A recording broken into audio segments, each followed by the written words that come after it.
Hello everyone, this is Starscream0625, and today I am bringing you a review of Transformers Prime First Edition Deluxe Class Starscream. Seeing as I am a Starscream fan, if I have not already mentioned that, I certainly do a Starscream figure review before I get carried away in doing other helter-skelter reviews from years ago. So, take a quick look at the packaging, and Starscream's missile just came off. Okay, yes, packaging, standard, first edition, Prime packaging, Starscream, the first edition going on the side there, nice CGI image of Starscream up there, 2-in-1 vehicle to robot sticker there. Look at the back, there's no bio on these, unfortunately, not even on the instructions, that are forgivable. The Robots in Disguise toys have that. And you've already seen Bumblebee. I don't have, and I don't intend on getting. I have the RID version, and those are fine by me. Nice picture of the Transformers Prime guest there. And there's Cliffjumper, even though he was killed off in the first 5 minutes of the show. That's grand. Okay. So, putting the packaging to the side. Here is Starscream. He is modeled after an F-1 or F-15 Fighting Falcon, one of those two. It's got a single jet thruster in the back there, and you can see his high-heeled, stiletto-heeled boots hanging back there. Overall, it is nice. There's a lot of paint on here, and his missile keeps falling off on me. Don't know why that is. Apologies. Okay.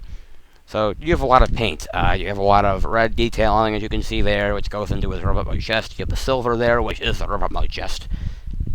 And it's just sitting right there. You got red on the tail fin back here. These fins back here. Thruster is not painted, but it is nicely molded. I'm not sure how well you can see that there, but it is nice.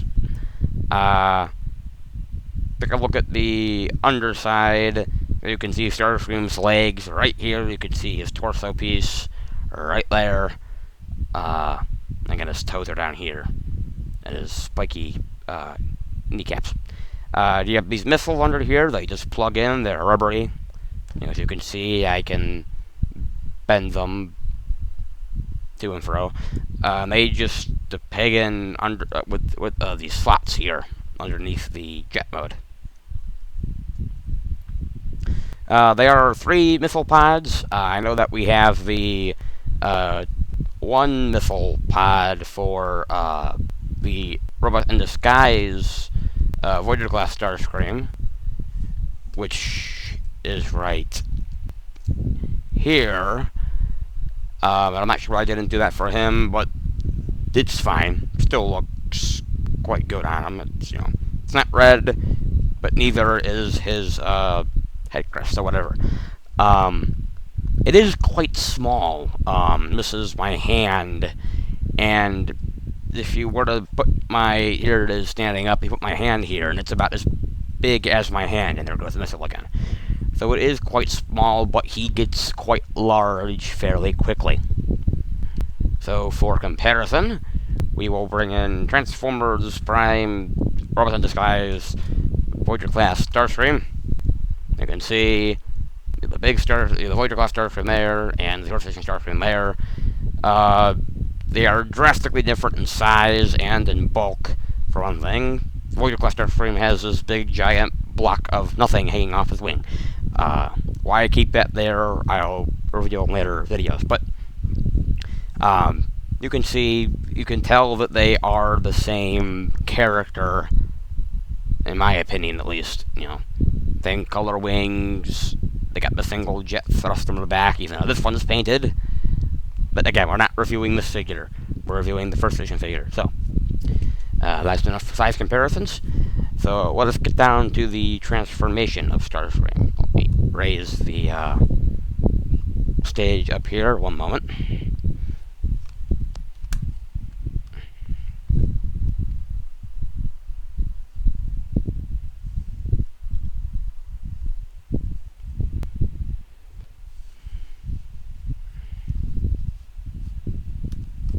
My apologies. It's better to have it slanted down when I do the vehicle mode, but it's going to need to be a bit higher up now. So, because he's going to get real tall real fast. So, and here's the vehicle mode. So first what you want to do, I'm going to detach the missiles. You don't have to. I'm going to set them off to the side for now. So now you use the missileless jet. Okay, so then you want to take these wing pieces here and bring them out like this. They're on the hinge here and a hinge here. You just want to bring them out and just out of the way, so you get this. And you kind of want to fold them back. Next, you want to unpeg his legs from the... Let me get the camera up a bit. You want to unpeg his legs from the underside of the jet here. They peg in two places. They peg in down here and up here. And you want to bring those out, and then you want to take the waist piece here. You can see that, this one here, the silver piece, and you want to unpeg it, and then let's start down again. And you want to take it, and you want to bring it down, and then peg it into two pegs beneath it on the underside of the cockpit nose cone area. So now you have that. Then you want to straighten out the legs, bring the camera back up again, and now you have his legs more or less. You want to... I'm going to leave the kneecaps to the end because they are rubbery and they want to bend. So let's say leave his legs to the end. So that's starting in the moment. Bring the camera up even more. And then you want to rotate this piece around. It's on like a clicky waist joint thing, and it will click. You might not hear it on here, but there it goes. It clicks right there in that area there. Just a moment, I'm going to adjust the camera ever so much more.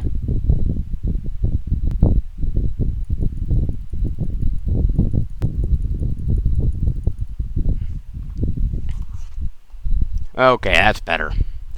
See, the waist joint is now clicked right here. Okay, then you want to take this piece, these pieces up here, rotate the camera up again.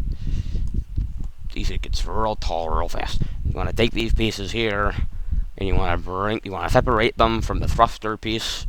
And you want to, there's arms. You're going to bring them down, and you're going to rotate them so this gray. You might want to move the wings out of the way, but you want to get them so these gunmetal gray bits here face forward.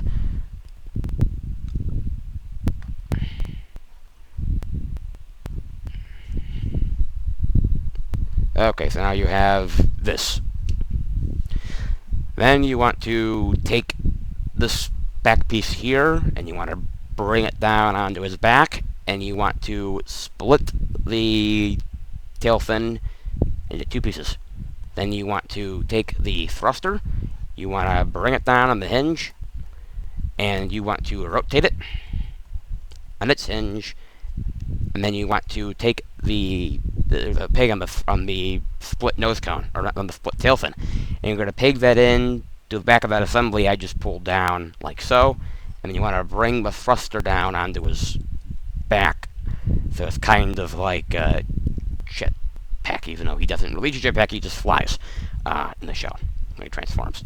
Then you want to bring this back piece back like that, and then you want to, there's the waist here is on a pin. I'm not sure if you can see that. It's right there.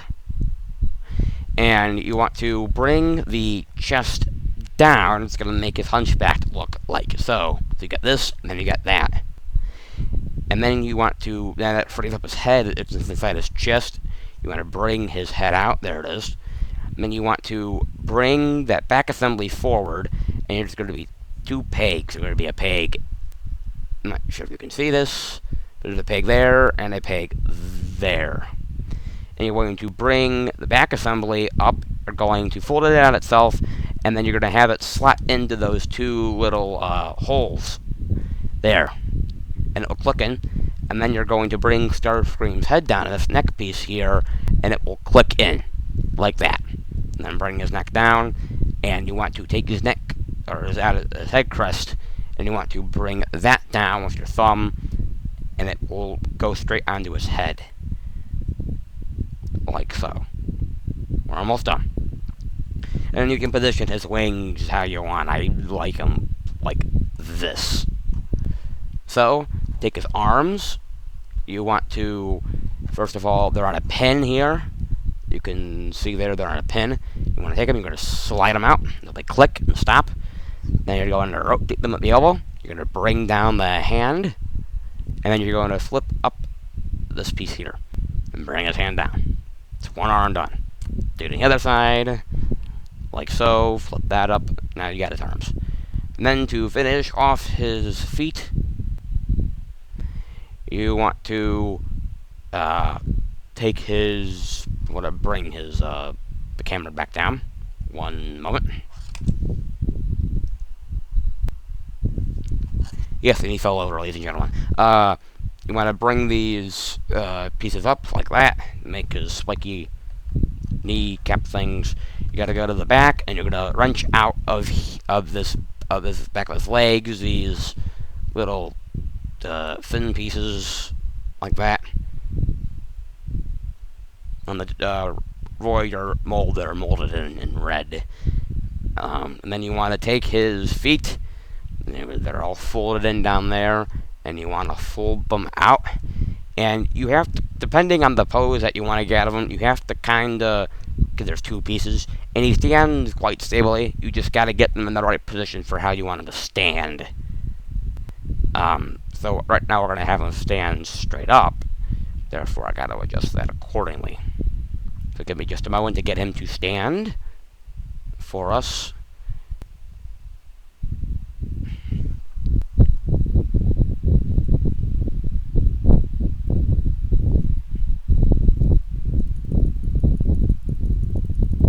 Adjust the camera. Fortunately, I can only do so much with the camera here, but cover his legs a bit. But that is Starscream in his robot mode. Only fixed the one wing, so it is like the other one, more or less. I like them kind of angled forward like that. It makes them look a little bit less spindly. But he is quite show accurate to the character model. I feel that the Voyager is more so. I think he might be just a little bit too thin in certain areas. I mean, he makes a perfect slipstream, which is one of the Transformers Collector Club subscription service figures. It is very, very feminine-like appearance, and that's why I like the Voyager better. But enough of that. So you can peg in his weapons onto these pieces here. Just like before, they just peg in to his arms. So they're in the accurate position, but again, they're a 3-missile pod instead of one single missile. Which, again, I really don't have an issue with.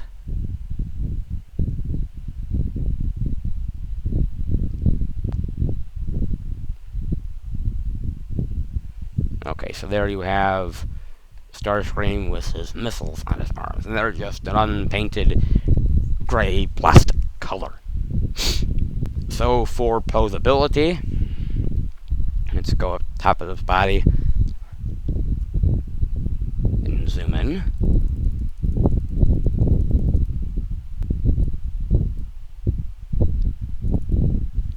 Like so. His head is on a ball joint, so it can go to that. It can look, well, it's on the neck piece too, which is part of transformation. So if you want to unpeg it, you can, so he can look that much up without the neck piece unpegged, and he can look that much up, but that doesn't look right because you got that big gap right here. So I leave that down personally. Just a moment. Get it peg back in. There we are. Can go that much to the right, that much to the left. Mine's a bit loose, and it can look that much down. So very articulate head. His wings can go, like you can angle them however you want. I'm going to bring them back so I can move the arms freely. The shoulders are on a ball joint. Very free range of motion.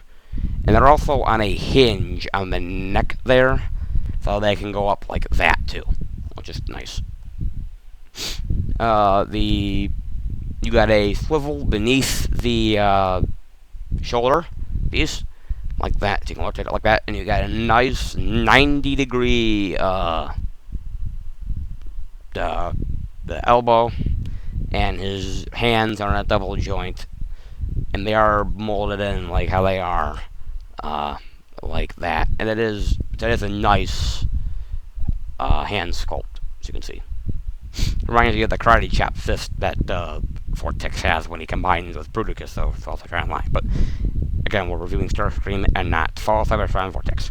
So that's it for arm articulation. And he also has this joint here, which isn't a part of transformation, because he has that pin, and it's right here, and you might not be able to see it, but he can bend his arm inward like that, which you can very much snap his missile off. No, not really. That's not what you're supposed to do. You can get him into doing... Let me get him posed here for this. He can very well... And I know that you've already probably seen this plenty of times, but in my opinion, it's awesome that the figure can do this. And he can do his... you know, trademark, yes, World Megatron kind of thing, with his head kind of bowed and he's hunched over, kind of, and he has his hand out like that. Not that great. There's some people that can do it, but you can do it, and it is quite nice that you can. So, we're done with the arm articulation. So as far as the lower body goes, you got the thigh is on a ball joint. You got a pretty full range of motion on there, and you got the rotation at the thigh too. So you can go like this, you can go like that. You know. The kneecaps are on just, you can go down like that. They can go up like this. They do move, they stay in place when you move the knee, which can get about 90 degrees out of the knee. And then these center pieces can move too, but they don't serve any purpose. And then the feet are two pieces. These are solid pieces here in the middle. They can go this much in, they can go out much out, and same for the back one. So he is quite nimble. And as you've already seen, I pulled off that nice little pose before, but I will pull off another one of him shooting, if I can do that.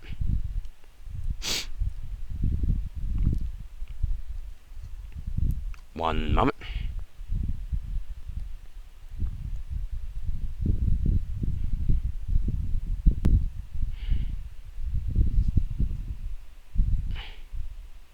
There we are, I got him to balance. Let me get this zoomed out of it. So there you go, you can get a nice pose out of him. You can see he's shooting his missiles. Sorry. Excuse me.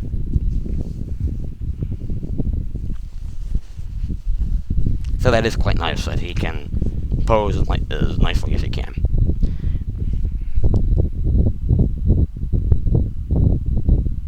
So wait just a moment as I transform the Voyager Class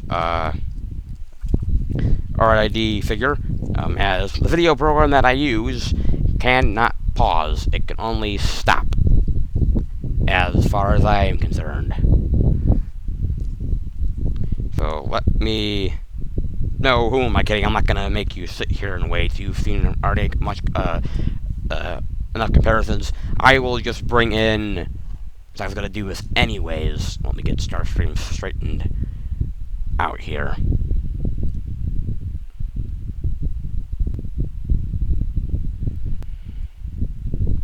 Okay. I'm not going to make you sit 5 minutes while I transform the Voyager Class figure. So, here he is next to his partner in crime from Thirst Knockout. As you can see, Starscream is taller than Knockout. That is accurate. Starscream is a lot more spindly compared to Knockout. But yes, they do look nice with each other. And as far as scale goes, the Voyager figure completely towers over not good. So there is pros and cons to having the Deluxe and the Voyager figure. I personally recommend the Voyager figure, and I may or may not do a review on him at some point. Personally, because I like his larger size, I like larger toys. I'm not saying I like leader figures, but if there's a choice between a Voyager and a Deluxe, I'll probably get the Voyager. That was the case with the first edition Deluxe Class Megatron, with the entertainment pack. But he's a very nice figure if you can find him. I know he's first edition, and the supply of him is limited, so it may be hard to find him, and it might be best to get the RID figure, because I still see him on store shelves where I reside, so he sits there in a warm shell, but he's a tremendous figure. So I do highly recommend the first edition Deluxe Class Starscream, and if you find him, pick him up. He's a great figure. But if you had to choose one of the Prime Starscreams, let it be the Robots in Disguise Voyager. So this has been Starscream 165, reviewing the Transformers Prime First Edition Deluxe Class Starscream. Thank you for watching, and take care.